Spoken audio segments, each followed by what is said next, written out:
cool is this, and how lucky am I that I get to be sent things like this to try and show you guys. As someone that has a small business, I know how much effort goes into making something like this, and even just the little flyer that it comes with.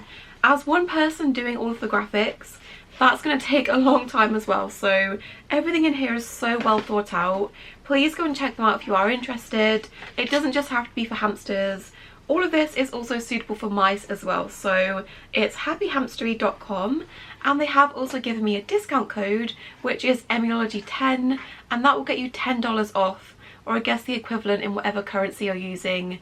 $10 off your order, whether it's one of these themed boxes, or they do also sell individual products too, so do go and check them out. A big thank you for sending this. I'm so excited to put some of this into the mouse enclosure. This is my favourite thing. I don't want to even put it in because I don't want them to ruin this. It's so cute, and the mug is also my favourite, so thank you so much. Please go and check them out. But hello, so pretty much the focus of this vlog is going to be introducing the rats to each other. Does this look like the face of someone that is excited to do rat introductions? I hate doing them, I just dread it, but I've been putting it off long enough. If it's going to happen, it has to happen now, because my 2 older boys are going to be 2 in the next month, 2 months, and it just has to happen. So I've been procrastinating it long enough. I blame Tiffin for his ear infection, but I have no excuse, so we're going to do that in a second. Regardless of how it goes, I'm going to film it, so let's introduce the rats. Please hope that it goes okay, because I hate doing this so much. So I just thought I'd show you an update on our office and the office for Boggle Buddies. It is coming along, it's getting very close to being finished, and my boyfriend and his dad have been doing this every weekend since March, and they've been doing a really good job, so hopefully I can show you it finished very soon. I will probably film like a small pet business office tour. Let me know if that is something you'd like to see. But yeah, this is how it's coming along, and I'm just so excited. In the words of Rafiki, it is time. I have been procrastinating doing rat introductions because, quite simply, I hate doing them. So I'm just biting the bullet and doing it today, because the older they get, the more tricky it could be. So I'm well aware that it could be quite difficult, and I think there are dogs going insane outside. I'm well aware it could be difficult, and I think that's why it's putting me off. So we're just gonna do it. And I'm trimming their nails. That one has snapped, buddy. Trimming their nails just to limit how much they could possibly do damage to each other if they do start fighting, which I'm very much anticipating at this point. Good boy. But yes, this is one thing that I will do in preparation of intros. I will also, and I know I'm quite lucky with this, I will also make sure I'm doing them on a weekday and also kind of in opening hours of vets, just in case anything happens, because I would rather not have to pay emergency vet fees. I will if I have to, but if I can avoid them, just in case there is a fight and any injuries, then I try to do my intros at a time where it's going to cost me less money. But if you are doing them and you do go to work or school in the week, I highly recommend starting them maybe on like a Friday evening and then doing them over the weekend, just so you can make sure you're watching them. You're a good boy. Just to make sure you can watch them and they're not left alone in the early stages of intros to possibly fight. You are such a good boy. Why are you so squishy? I think if anyone's going to be an issue, it's going to be Kinder and maybe Toast. I think they are the 2 kind of biggest and most mature. I don't think the older boys are really going to bother too much, but I could be completely wrong, so let's just see how it goes. Your nails aren't too long, buddy. They're not too bad, which is good. So I'm going back to my roots slightly when it comes to intros and starting off in neutral territory. I kind of felt a bit pressured, not gonna lie, by people that were a bit more experienced than me, telling me to just skip doing that and go straight into putting them into a carrier. And then when I did that with this guy, he then had that seizure, so I don't want to risk him getting too stressed, especially now that he is older, and I don't want him to have another seizure, so gonna take things pretty slow. and just start them in the bathtub. I think I did start them in the shower before and that did work pretty well because they couldn't jump out, but I have just cleaned my shower with chemicals, so I don't want to risk putting them in there when I've just done that. So it's gonna be the bathtub. Your nails are pretty good too. Yours don't need trimming. Eh? Can we not have a seizure today, because it does make me worry? Are we gonna be okay? Because you're an old boy. You are, good boy. And then of course we've got Tiffin, who has a permanent head tilt and neurological issues. He can be quite dramatic. He does hold his own against his brother, but I just feel really protective over him and I don't want him to go through anything else. So I think he should be fine. I just don't want to see him struggling too much because he is a wonky boy.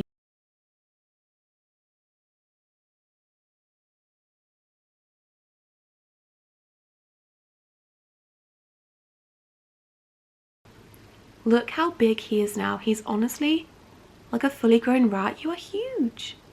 You're not a tiny baby anymore. You're going to be a big boy, I think. And you've got long nails. Oh, you've got long nails.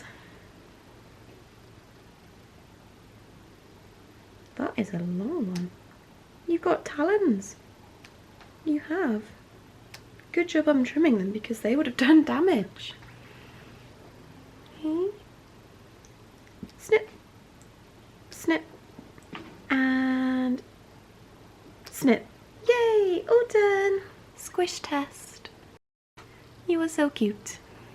Also, the reason I'm wearing a dressing gown today, even though it's pretty hot outside, is because after all these years, I am now allergic to rats, which is great. I'm breaking out in hives just from their feet and stuff touching me, so that is great. You can become allergic to their pee even after like 5, 6, 7, 8 years of owning them. I've never had an issue until now, and just being around them I break out in hives, which is lovely, so just be aware that can happen.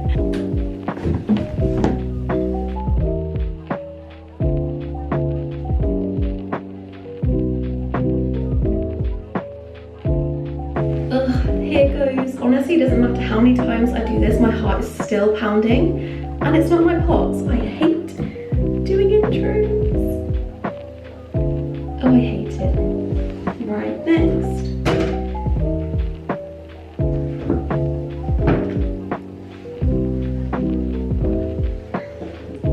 Please be nice, Kinder.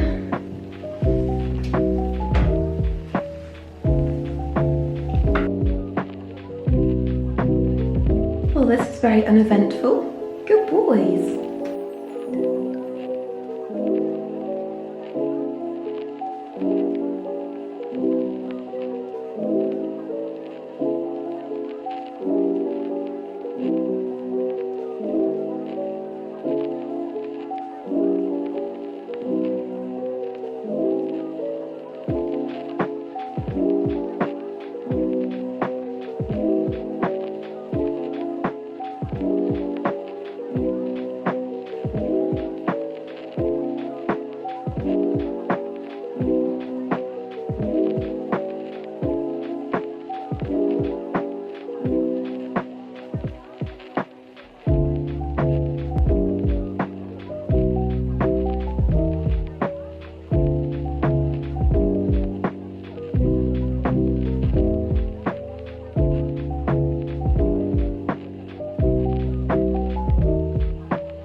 Jinx it because I've done that before, but they seem to be okay. Just Tiffin being a bit dramatic because he keeps getting stepped on, bless him, but apart from a little bit of puffiness, they don't seem too fussed. Usually sometimes by now I'll start to see little scuffles, so I'm kind of waiting for that, but so far so good. So this is going to be a first in this vlog. I have never had to take either of my reptiles to the vets. I've done many a vet trip with all of the mammals, but I've never had to attempt a vet trip with one of the rodents, so I have to take Rue to the vets. I came in here the other day after feeding her and just checked, had a look at her poop, as you do, and she had a very, very alarming bloody poop. At first I wasn't too sure because she does sometimes regurgitate, well, she does regurgitate the eggshells and things, so I wasn't really sure which end it had come from, but it definitely was a poop. So I have checked her over, she seems okay. She is slightly on the thinner side even though she has been eating as normal, so I'm suspecting she might have parasites and need to get her tested. So I had that poop sample. I'm not going to put a picture in because it was pretty graphic. There was a considerable amount of blood. She has pooped since and that one had no blood in, but it was quite runny for a snake, so I have booked her an appointment. I did actually have an earlier appointment, but trying to time getting a fecal sample in time for the appointment with a reptile that only eats and poops maximum like once a week is so hard. I had to move the appointment because I fed her, she didn't eat and she didn't poop, and I had nothing to take to them. So I've said I'm going to keep trying, and as soon as she poops I'm going to run that in for testing. So I took for granted just how easy it is to get fecal samples from dogs and cats and rats. Trying to do this and time it with the appointment for a snake is pretty hard. So she does seem okay in herself. I've checked her over. She's still very, very spicy as usual, so she's not acting any differently, but I'm definitely worried. So we've got an appointment to have her checked over and test her poop.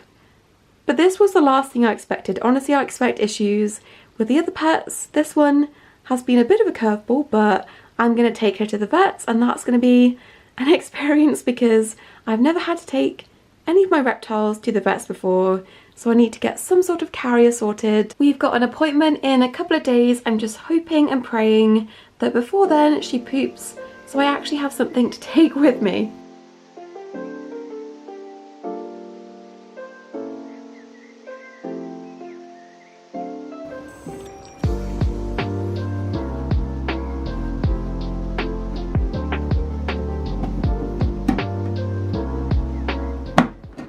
So I actually put her into this critter keeper last night on some really, really damp paper towel, and within 10 minutes she had pooped. So I've got a really nice sample in a plastic bag in my fridge.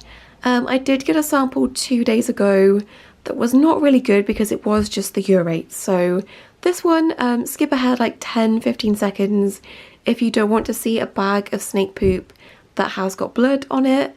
But I'm going to take this with her to the vets and they'll send it off for testing. So hopefully it comes back as something that is fairly simple to treat, if treating snakes is even considered straightforward, but hoping that they do pick up on something that is then a clear answer. I'm going to set her up in a separate enclosure. I'm quite limited on choice because I did have a bin back when I got Orbit, a reptile bin that I threw away, so I wish I'd kept that, but I'm going to set her up in a much more like sterile setup that's not her bioactive, just to keep an eye on her until this issue resolves. But yeah, let's take this grumpy girl to the vets.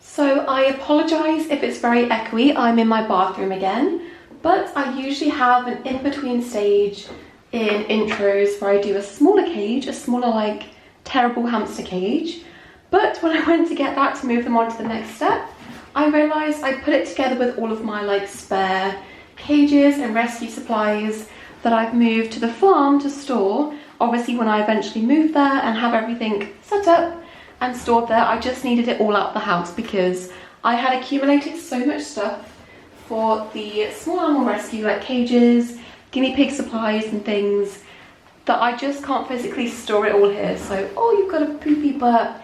So I've taken all that to be stored at the farm, which is like 20-30 minutes away, and it's not here. So we're gonna have to make do. I might have to move them down into a bigger size carrier if this is too much space, but they have been doing really well, so I'm hopeful that they will continue being good and this isn't going to be too much of a big jump for them, but we'll just have to see.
So I did give them a hammock in this stage, I just forgot to film it, but they are doing so good. I'm honestly really shocked.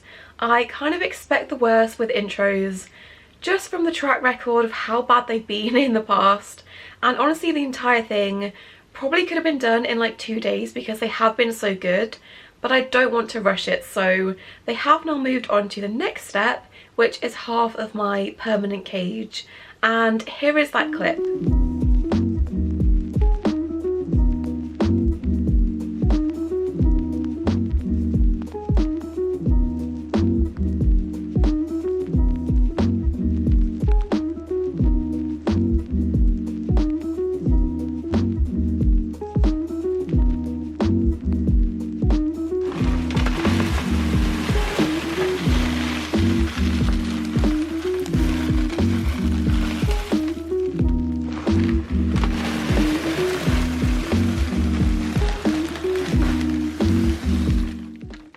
So I did film this clip and then I accidentally deleted it when I was editing everything else, so I'm going to try and remember all of the points that I touched on. I have really not picked the best day to film this because they're quite literally digging up the road outside that window and I can't control the noise, so if it sounds like you're watching an episode of Bob the Builder, that is because that is our reality this week and I can't change that, so I apologise if it's a bit noisy in the background. But I took Rue to the vets. She was really good. She has sent off her fecal sample, but when I got there the vet was like, is this the only one that you've got? And I was really proud of that fecal sample because It took me a long time to get just one, to get anything decent, and I actually had to rearrange her appointment because I didn't have anything to show for it. So when she asked that, I was like, yes, this is the only one that I've got.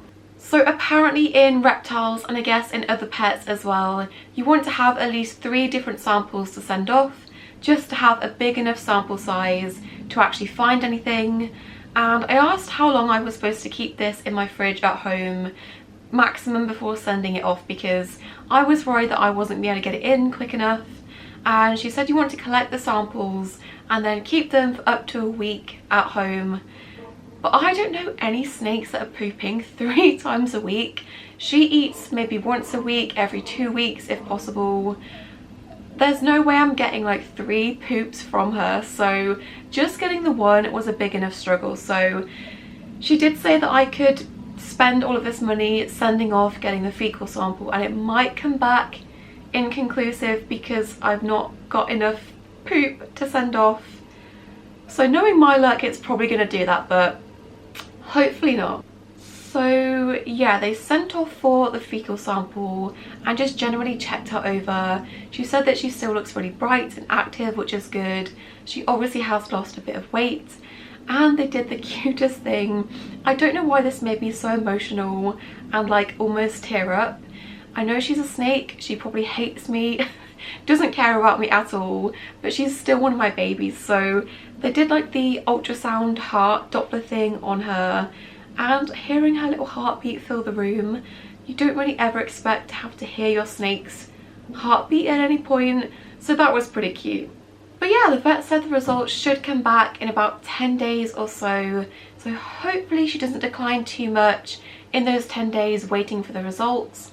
It's one of those things where you don't really want them to find something, but you kind of do because you don't want it to be anything worse, if that makes sense. So just gotta wait and hope she doesn't get too much worse in those 10 days, and hope that she eats something. Also, I don't know if anyone else does this, me and my boyfriend, or like me just by myself, kind of play a mental guessing game of how much things like this are gonna cost.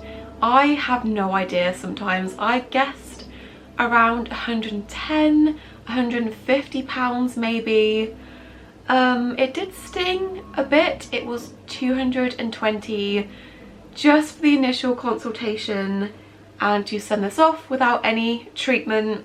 So yeah, that is stinging slightly, and I will always be honest about money because I think it's so important, especially when it comes to pets and vet bills. You can't avoid a vet bill if it comes up, and I've always been really proactive about having a separate savings account for the smaller pets that I don't have insurance for. I've always been pretty good at putting money aside into that account. But with everything that's happened over the past couple of months, with River getting sick, I didn't really think that was worth claiming on her insurance because it didn't even meet the excess for that. So that was that, and then just the rats and the mice over the past couple months getting sick or needing euthanized, that all adds up. And now this, I had a hefty amount in that bank account, and I think there's about 20 pence in there now. I've got money in other places, but it is stressful. It is a really tricky time with everything getting more expensive. I will hold my hands up and say that I'm not immune to that. I feel you. If you're struggling to pay vet bills or anything else suddenly out of the blue because you've had back-to-back issues or just life getting more expensive, I feel you. I am also feeling that pinch right now because everyone just wants to get sick at the same time. Can no one else, please? No one else get sick. But yeah, I just thought it was a really important conversation to have. But please, also, I know times are really stressful, especially where money's involved and also when your emotions are involved with your pets at the vets. But please, please be kind to your vets, your vet nurses, the reception staff. Most of the time, they are not in control of the prices at all. Most vets are being bought and owned by much bigger companies, and the vets themselves have no control over how much the prices actually cost. And the price of all of their expenses have also gone up too. So please don't take it out on your vets or your vet nurses or any of the staff in the vets. It's not their fault. I know they're like the first port of call when you're upset or angry or embarrassed or frustrated, but please also keep in mind that vets and vet nurses, and that as a career path, has the highest rates of suicide. So please be kind to them if you're dealing with anything stressful.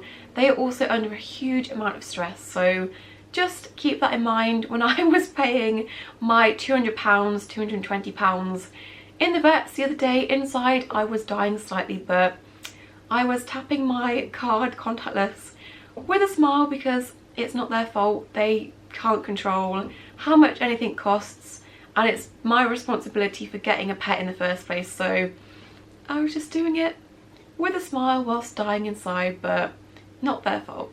But yeah, I will update you when the results are hopefully back in a couple of days. I've got a wedding to go to before then, and I just need to not dwell on this as much as I have been, because I am really worried that it's going to be something more sinister that we can't fix. I'm hoping for parasites, because that we can at least treat. So I will see you in a couple of days when I'm carrying on with rat introductions and we hopefully have some answers. I'm actually lost for words right now. I'm too shocked to even be sad because this literally has just happened. But I've just come in here to check on them. They've been doing so good.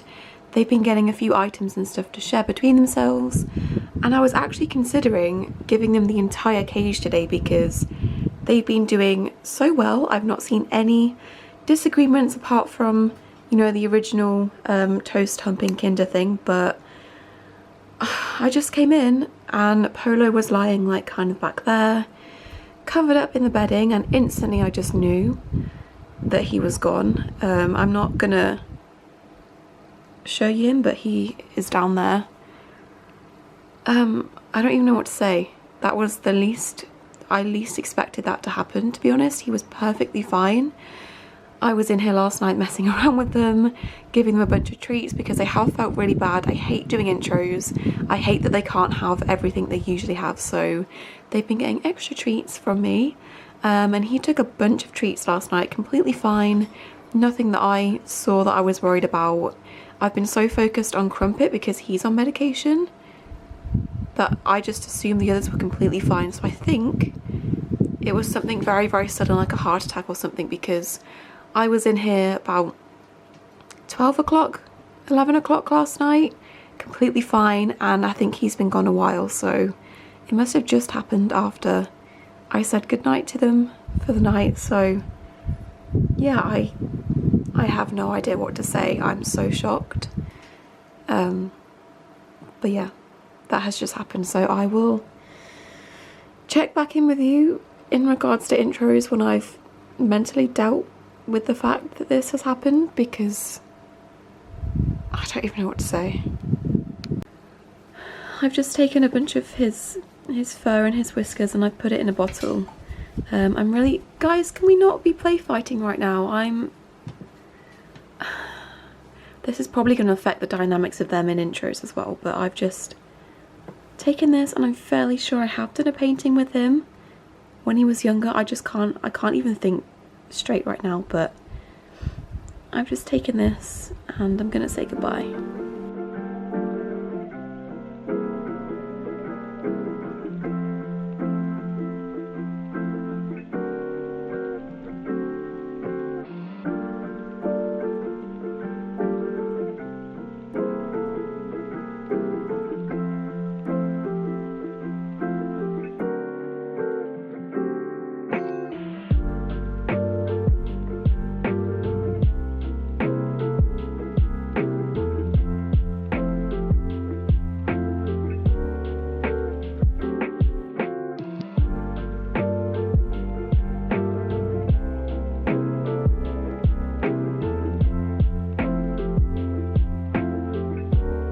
So we have been back to the vets and the results are in. She has strongyle worm eggs in her poop, and this was not really like top of my list of what I was expecting. I didn't know a whole bunch about these beforehand, and I've been doing a bunch of research.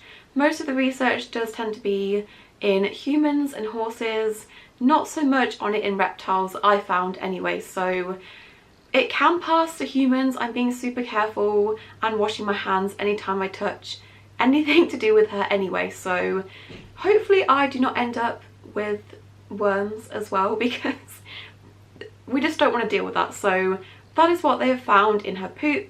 Glad they found something, and she's been back to the vets and they've given her a worming treatment. Apparently she was super good and just let them like squirt it down her throat, which I didn't know if she's going to put up much of a fight or not, because she can be pretty spicy, but I think with her not feeling very well she's kind of a lot more subdued, which is sad. But yeah, that is what is wrong with her. I've had a couple of people on Instagram ask me how she got them. I don't know, I'm guessing maybe they were dormant or not causing issues from when she was with her previous owner over a year ago now, or even before that when she was in the pet store when she purchased her from the pet store. So could even be from before that. If she was wild caught, I've got very limited information on her, but the other girl did have a bunch of snakes, so maybe, I'm not sure, they could have been in her the entire time. But all I know is that we have treated her now, so hopefully that works. And then in a couple of weeks they did say that I should send off for another fecal just to make sure there's nothing left in there. So safe to say I'm going to be doing that myself, because it does work out a lot cheaper. But hopefully she's going to be on the mend now. The only thing I'm not sure, she is in a quarantine setup. I'm being super careful to like wash my hands and stuff. I don't know what to do with her bioactive. I've not dealt with anything like this before. I don't know if just leaving it completely untouched for a couple of months is going to be good enough, or if I have to take everything out. The soil, the cleanup crew, the base, everything. The only thing I'm not sure about if I did do that, some things I can sterilise pretty easy, but the background is built onto the Exoterra. I can't take that off, and I don't really want to have to take it off. So what do I do with that in that situation? If you're more reptile savvy than I am, let me know in the comments what the heck I'm supposed to do with the background, if I'm supposed to empty the entire thing and give it new soil and everything, because that is not coming out, that is firmly in there. So that's the only thing that I'm not sure about. I did ask the vet, but she told me to just keep her in there anyway. I'm not doing that. She's in a quarantine setup, but yeah, what do I do? What would you do if this was your reptile? Because this is my first time dealing with any health issue with reptiles, in my own reptiles at least. So let me know in the comments if you're a reptile person. Tell me what to do. Rue, it's fine. You're fine. So this is her sad little quarantine setup. Everything in here is just my spare reptile supplies and things that I can just clean afterwards anyway.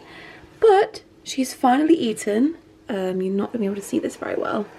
She's finally eaten, which I'm really happy about, because she had gone a couple of weeks, almost a month I think. The last time she ate and pooped was before her first appointment, and I've been stressing about it since. So we finally have some good eggs. Will you just calm down? You are so dramatic. You sound like a really cheap car. I'm just taking these eggshells, okay? Calm down. But that is the end of this vlog. My gosh, what a long video. And I feel like I can't have a monthly vlog at the moment without something sad happening at least once in the month. Hopefully that's going to change. I keep saying that. But if you're a rat owner, I feel like you'll understand this. I don't very often have rats just go in their sleep or just go quickly.